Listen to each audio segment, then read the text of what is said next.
Start with group 18, right? Group 18 start करना ना बच्चों हम लोग को।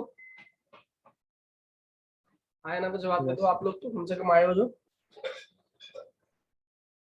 हाँ, yes sir. Okay. So when we talk about group 18, एक चीज दिमाग में आती है कि ये नोबल गैसेज है सारी की सारी। और नोबल गैसेज है तो कौन कौन से एलिमेंट्स आ गए इसके अंदर? Helium, neon, argon, krypton, xenon और रेडॉन। और जनरल कॉन्फ़िगरेशन की बात करें तो हम सभी जानते हैं NH2NP6 जनरल कॉन्फ़िगरेशन है इसकी, यानी कंप्लीटली फिल्ड है। अगर कंप्लीटली फिल्ड है तो क्या नहीं करेगा? पार्टिसिपेट नहीं करेगा, है ना? ऐसा हम एक्सपेक्ट करते हैं कि पार्टिसिपेट जनरली नहीं करेगा। लेकिन ऐसा होता नहीं है कि सारे के सारे नोबल गैसेस जिसको हम लोग बोल रहे हैं वो अनरिएक्टिव हो। ऐसा पाया गया नील बर्टलेट नाम के साइंटिस्ट ने कि ऑक्सीजन की जो इलेक्ट्रोनेगेटिविटी है लगभग वही इलेक्ट्रोनेगेटिविटी आपके ज़ेनॉन की भी है। तो उसने क्या किया, वो पहले कंपाउंड बना रहा था OPTF6, O2PTF6।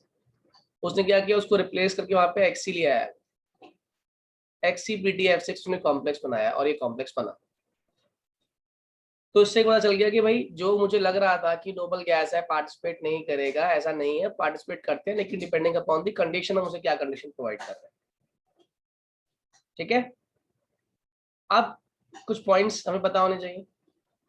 किसी ने पूछा बताओ इसकी आयनेशन एंथैल्पी कैसी होगी, तो आंसर है नोबल गैसेस की आयनेशन एंथैल्पी बहुत हाई होती है। Noble gases have high ionisation enthalpy. Reason being, noble gases के पास क्या है, कंप्लीटली फिल्ड ऑक्टेट है। कंप्लीटली फिल्ड ऑक्टेट है तो इलेक्ट्रॉन निकालना उसमें से उतना ही मुश्किल हो गया। ठीक है, इनका एटॉमिक रेडियस की बात करें तो लगभग तो वही ट्रेंड है कि डाउन द ग्रुप तो साइज क्या हो रहा है, increase. Down the group size increase general trend में। बात अलग है, नीचे आते थे कई एलिमेंट का साइज उतना कंपैरेटिवली बड़ा नहीं होता, और अलोंग द पीरियड साइज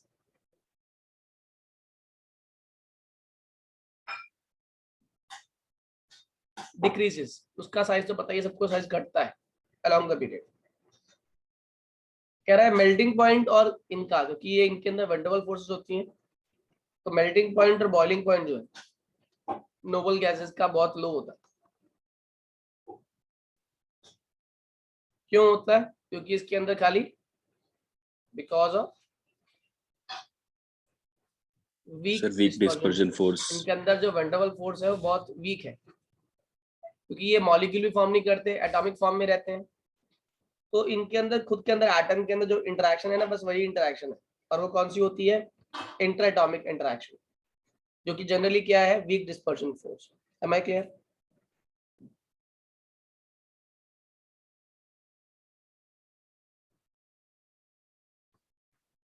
इसके बाद आता है इनर्टनेस और नोबल गैस। जो नोबल गैस की इनर्टनेस है वो तो कॉन्फ़िगरेशन की वजह से ही है इसकी। इसकी कॉन्फ़िगरेशन NH2NP6 है, इसलिए ये स्टेबल हो गया।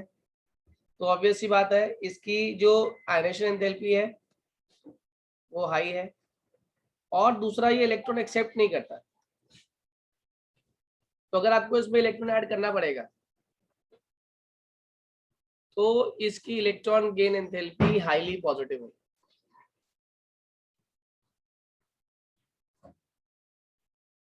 हाईली पॉजिटिव इलेक्ट्रॉन गेन, ठीक है। और ये हम पढ़ चुके हैं कि ज़ीनॉन पहला कंपाउंड है जिसके अंदर जिसने कॉम्प्लेक्स फॉर्मेशन करने की कोशिश की थी। ज़ीनॉन बहुत जल्दी combines with halogens as well. ये हेलोजन से बहुत जल्दी कंबाइन करता है।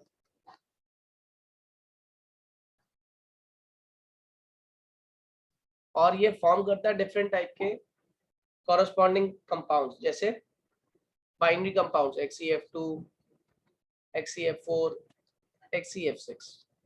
इनकी प्रिपरेशन भी बच्चों हमें अच्छे से करनी है, ये एग्जाम में आती है। XCF2 कैसे बनता है, XCF4 कैसे बनता है, XCF6 कराऊंगा अभी आप लोगों को। और ये ऑक्सीजन से भी कंबाइन करता है, फॉर्म कर लेता है XCO3, और ये दोनों से कंबाइन कर लेता है, ऑक्सीजन से भी और हेलोजन से भी। तो क्या फॉर्म कर लेता है, XCOF4, XCO2F2, ऐसे कॉम्प्लेक्सेस ये बना लेता है। ठीक है, फिर हमें पता होना चाहिए कौन कौन सी ज्योमेट्री क्या होती है, वो भी मैं कराता हूँ आपको। हाइब्रिडाइजेशन क्या होती है, ये डायग्राम भी हमें करने हैं, लेकिन उससे पहले कुछ इंपॉर्टेंट प्रॉपर्टीज और रिएक्शंस कर लेते हैं ज़ीनॉन की, जो आपको एग्जाम में आनी चाहिए अच्छे से और जो आती भी। जैसे पहला उसने कह दिया कि प्रिपरेशन फॉर XCF2, XCF4 और XCF6 करना है। तो हमने क्या किया, XC लिया, इसमें F2 डाला, क्या बन गया XCF। फिर हमने XC लिया, उसमें 2F2 डाल दिया, XCF4 बन गया। फिर हमने XC लिया, 3F2 डाल दिया, क्या बन गया XCF6। देखो ये तो मिनिमम स्केलेटन है जो आपको ड्रॉ करना ही है हर हालत में। ठीक है, और कितना टेम्परेचर है इस केस में, इतना, इसमें इतना, और प्रेशर थोड़ा बढ़ जाएगा, इसमें प्रेशर लगभग 7 बार हो जाएगा। लेकिन मजेदारी वाली बात यह है कि जब आप ये बनाते हो XCF6, तो सबसे कम टेम्परेचर चाहिए होता है इसको, क्योंकि उस समय आप प्रेशर बहुत हाई लगा रहे होते हो। 60 to 70 बार आपका प्रेशर होता है XCF6 फॉर्म करने के लिए। ठीक है, ये जो प्रॉपर्टीज आपने पढ़ी है प्रिपरेशन, बेसिकली ये प्रिपरेशन आपको याद रहनी चाहिए, एग्जाम में पूछी जाती है। ये मोस्ट इंपॉर्टेंट रिएक्शंस हैं चैप्टर के। अब आ जाइए इसकी कुछ प्रॉपर्टीज के बारे में पढ़ लेते हैं। जब प्रॉपर्टीज की बात कर रहे हैं तो XCF4 है, कंबाइन किससे कर रहा है, O2F2 से। तो ध्यान रखना है, 2 फ्लोरीन की इसको कमी दिखाई दे रही है, इसने तुरंत क्या बना लिया, फॉर्म कर लिया XCF6, क्या बाहर निकाल दिया, O2 फॉर्म कर लिया। अगर मेरे पास XCF2 है और मैं डाल रहा हूँ इसे PF5 में, तो अब क्या होगा, एक फ्लोरीन ये इसको दे देगा, कॉम्प्लेक्स बनाएगा, आयनाइजेबल कॉम्प्लेक्स, जिसे हम लोग बोलते हैं XCF पॉजिटिव और PF6 माइनस। ये आयनाइजेबल कॉम्प्लेक्स फॉर्म कर लेते हैं ऐसी कंडीशन में। जैसे यहाँ पर ये एक और एग्जांपल लेता हूँ मैं आयनाइजेबल कॉम्प्लेक्स की।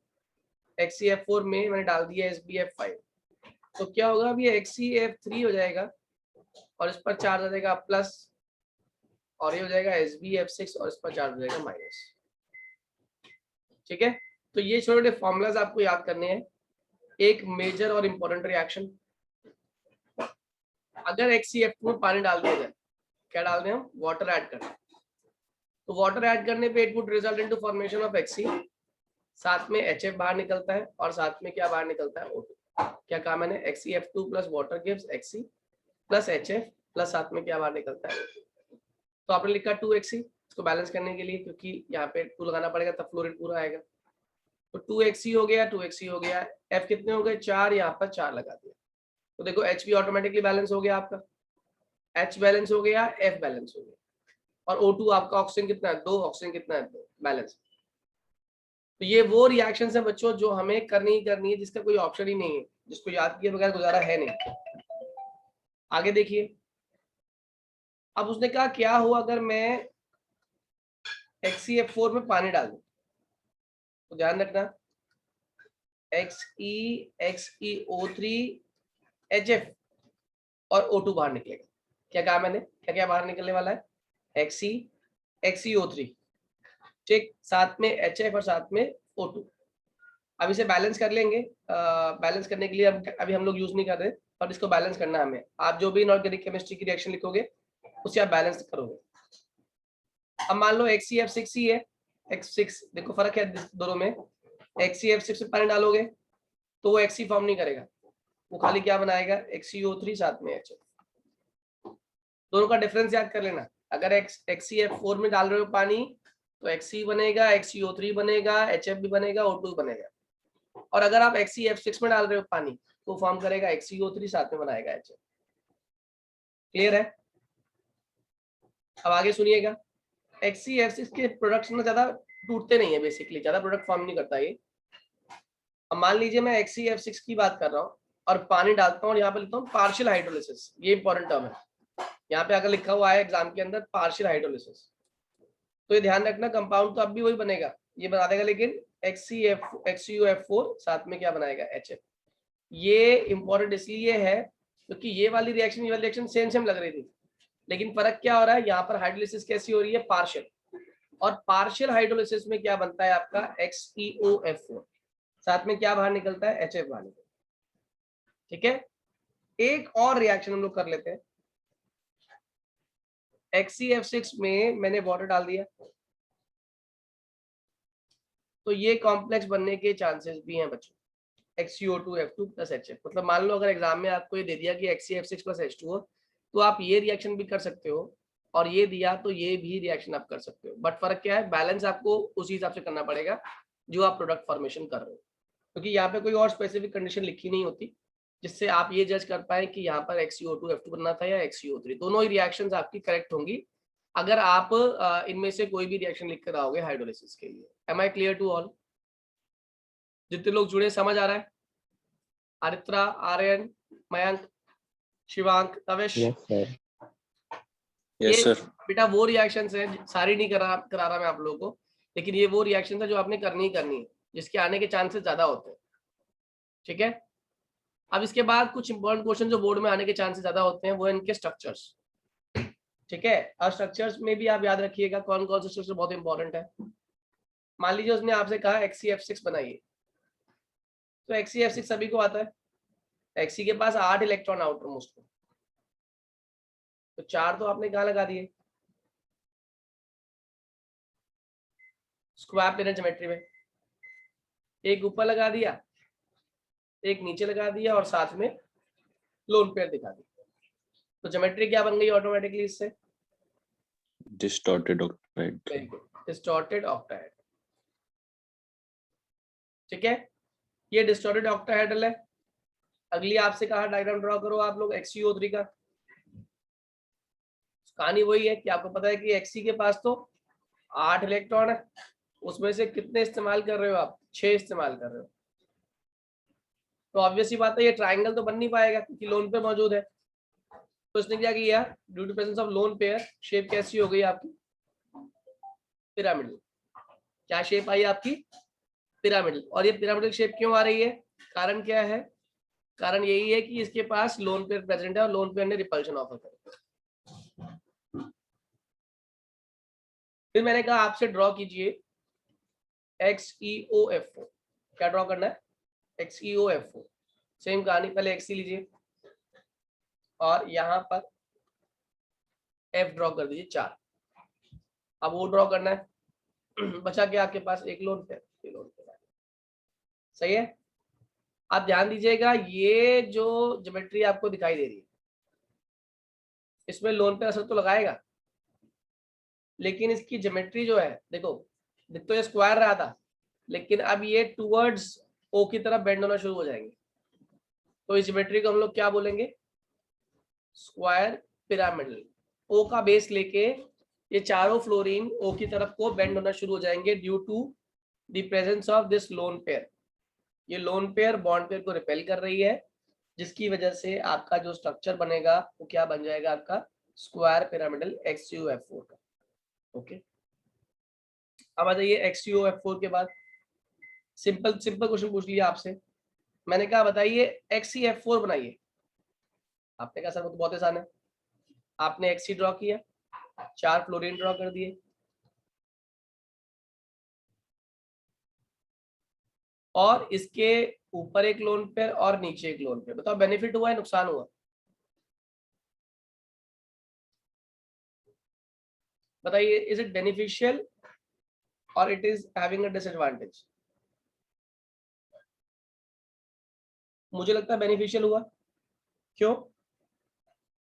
क्योंकि ये लोन पेयर और ये लोन पेयर ये एक दूसरे को कैंसिल आउट कर देंगे, तो ज्योमेट्री पे कोई फर्क नहीं पड़ेगा। ज्योमेट्री क्या होगी इसकी, स्क्वायर प्लेन। क्या ज्योमेट्री है इसकी, स्क्वायर प्लेन। याद रखना आप लोग भी, ये स्क्वायर प्लेन ज्योमेट्री फॉर्म कर लेता है XeF4। क्यों?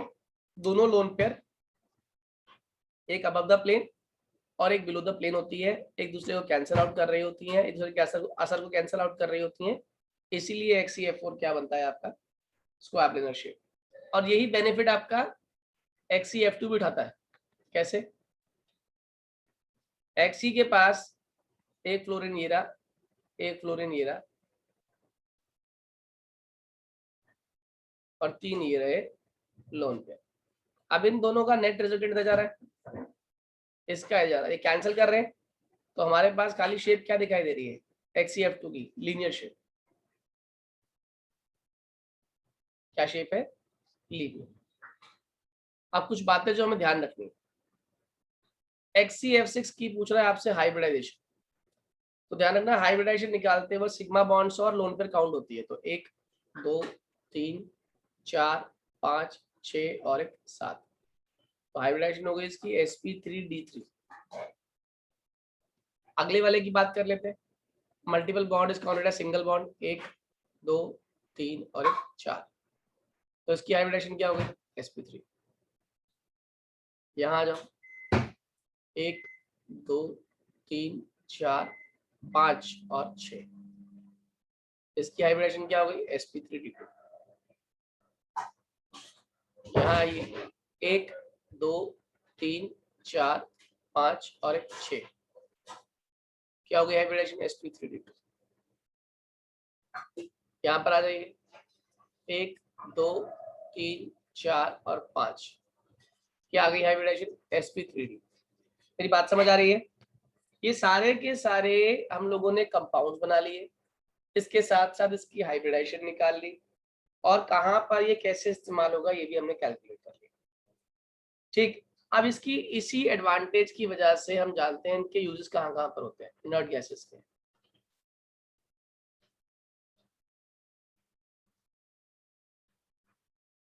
जब इनर्ट गैसेस की बात करते हैं तो ध्यान रखिए तुरंत दिमाग में आता है हीलियम, और हीलियम का इस्तेमाल करते हैं स्कूबा डाइविंग में। आपको सभी को पता है जो आपने पढ़ा था चैप्टर 2, स्कूबा डाइविंग में हीलियम का इस्तेमाल करते हैं उसके अपैरेटस में बेसिकली, है ना।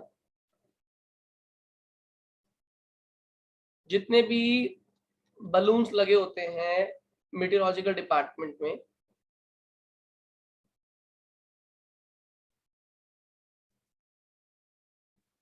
उनके अंदर क्या भरा हुआ होता है? कितने बलून्स होते हैं? सब में हीलियम भरी होती है, ठीक है। और आपके इवन जो बल्ब्स आते हैं, कौन से बल्ब? Incandescent bulbs. जो ये इनकैंडेसेंट बल्ब्स होते हैं इनके अंदर भी आपकी हीलियम भरी होती है, ठीक। जितने आप लोग देखते हैं सड़कों पे आपके एडवर्टाइजमेंट बोर्ड्स लगे होते हैं, उसमें जो लाइट्स आ रही होती हैं,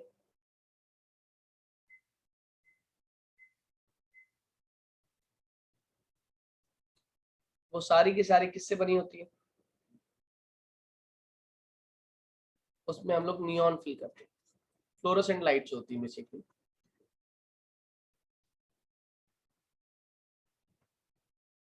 वो नियॉन भरते हैं उसमें। Am I clear to all? बात समझ आ गई सभी को? ये हमारा बेसिक आइडिया है बच्चों इस पर्टिकुलर चैप्टर का, इस पर्टिकुलर ब्लॉक का। कुछ क्वेश्चंस जो 18 ग्रुप के मुझे लगता है आपको करने चाहिए। जैसे पहला क्वेश्चन आपसे एग्जाम में पूछ लिया उसने, खाली क्वेश्चन लिख रहा हूँ, आप ट्राई करिए आंसर कर पाते हैं नहीं कर पाते। कह रहा है स्ट्रक्चर ड्रॉ करिए XeF4 का, आप कर लेंगे। कह रहा है क्यों नील बर्टलेट ने Xe को इस्तेमाल किया PTF6 से कंबाइन करने के लिए, कारण आपको बताइए कि उसकी जो इलेक्ट्रोनेगेटिविटी थी वो ऑक्सीजन से मैच कर रही थी, तो उसने कहा कि क्यों ना मैं इसको भी ट्राई करता हूँ और कॉम्प्लेक्स बनाने की कोशिश करता हूँ, ठीक है। और बेसिकली जो जो टर्म आप इस्तेमाल करेंगे आंसर में इसी की, आप ये भी सकते हो कि ऑक्सीजन की ionisation enthalpy was exactly equal to that of xenon. इन दोनों की आयनाइजेशन एंथैल्पी एग्जैक्टली सेम थी, ठीक। आपसे उसने पूछ लिया बताइए predict the shape and the angle in the following. XeF2 में आपसे पूछ रहा है इसकी शेप और उसका एंगल, आपने अभी अभी निकाला, लीनियर शेप है, बॉन्ड एंगल कितना हो जाएगा 180 डिग्री हो जाएगा। फिर उसने कहा XCF4 में, अभी सिखाया था मैंने आप लोगों को, XCF4 में SbF5 डाला, ये बोर्ड में आया हुआ क्वेश्चन है, अभी लिखी थी आप लोगों ने, ये कॉम्प्लेक्स आयनिक कॉम्प्लेक्स फॉर्म कर लेगा, XCF3 पॉजिटिव बन जाएगा और ये SbF6 माइनस बन जाएगा। फिर उसने पूछा आपसे अगर मैं इसमें XCF4 में O2F2 डाल दूं तो क्या बनेगा, ये भी आप लोगों को आता है, अभी किया आप लोगों ने 2 मिनट पहले, ये XCF6 बन जाएगा और साथ में क्या बन जाएगा O2। Okay, so these are the basic reactions.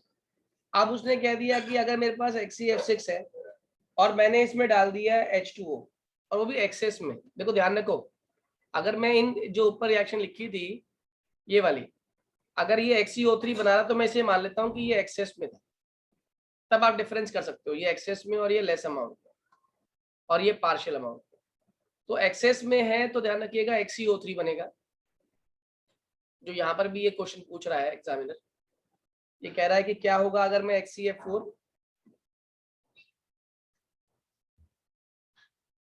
H2O डाल दूं एक्सेस में। तो आपने अभी भी देखा कि जब H2O एक्सेस में होता है तब क्या बनता है, तब बनता है XeO3 और साथ में क्या बनता है HO। तो ये चीजें हमें बेसिक चीजें हमें याद होनी चाहिए। अब उसने कह दिया कि what happens when XCF6 is hydrolysed, अगर मैं XCF6 को हाइड्रोलाइज करता हूं तब क्या बनता है। तो ध्यान रखो XCF6 को हाइड्रोलाइज करने का मतलब क्या है, बेसिकली यही बात हो रही है। ये हाइड्रोलाइज मतलब क्या होता है, वाटर डाल रहे हो और वो भी एक्सेस में, तो क्या बनेगा प्रोडक्ट आपका, same question, hydrolysis of XCF6। Am I clear to all? समझ आ रहा है सभी बच्चों को? ये हमारा बेसिक क्वेश्चंस हैं जो एग्जाम में आपसे डायरेक्टली पूछा जाएगा। अब उसने क्वेश्चन पूछा आप लोगों से कलर के बारे में, उसने कहा व्हाई डू या right the chemical equation when PTF6 combines with xenon। तो कोई बहुत टफ इक्वेशन नहीं है, PTF6 में xenon डालना है तो डाल दो xenon, तो PTF6 plus xenon would result into formation of XcPTF6। बस फर्क क्या है, चार्ज फालतू बढ़ जाएगा, Xc पर चार्ज क्या आ जाएगा प्लस और F6 पे चार्ज क्या आ जाएगा माइनस, क्योंकि ओवरऑल वैलेंसी बढ़ रही है, एक के अंदर से इलेक्ट्रॉन जा रहे हैं, एक के अंदर इलेक्ट्रॉन आ रहे हैं। तो ये वो कंपाउंड्स हैं जो आपको अच्छे से जिनकी प्रिपरेशंस करनी, जिसको आप छोड़ नहीं सकते, कोई और चारा है नहीं इसको छोड़ने का। Am I clear? समझ आ गया सही बच्चों को? तो ये जो हमने टॉपिक पढ़ा है इसके बारे में, ग्रुप 18 के बारे में, इसके अंदर हम लोगों ने इतनी बात रखनी है, इसके अंदर और पढ़ने की जरूरत नहीं है, ये मोर देन सफिशिएंट है। बाकी मैंने आपको वो भेजा हुआ है एक PDF, वो भी आप तैयार कर लीजिए पूरा।